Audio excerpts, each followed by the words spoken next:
জাহান্নামীর একটা করে ঢুকবে, উপর এক বালতি করে গরম পানি, ওই গরম পানিতে পুরো গা পুরো দেহ ঝলসে যাবে।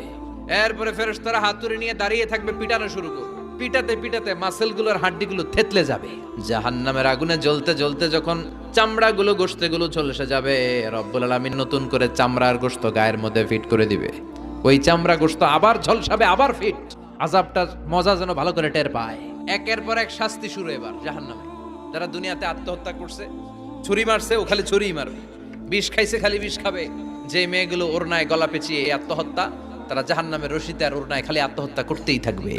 যারা স্মার্টফোনের ভিতরে ইন্ডিয়ান নায়িকাদের কোমর দোলানো ডান্স দেখেছে, অশ্লীল ভিডিও দেখেছে, জাহান্নামের গরম শিক চোখের ভেতরে ঢুকিয়ে দেওয়া হবে। যারা মিথ্যা বলতো, ওদেরকে এক লাইন জাহান্নামের ছুরি দিয়ে কুচি কুচি করে জিহ্বাটা কাটা হবে। অন্যের জমি মেরে খেয়েছে এরকম ডাকাইত আছে নাই, 7 জমিন ওর কাঁধে তুলে দেওয়া হবে। এবার ঘাড়ে কর। গিবত করে চগল খড়ি আছে না নাই?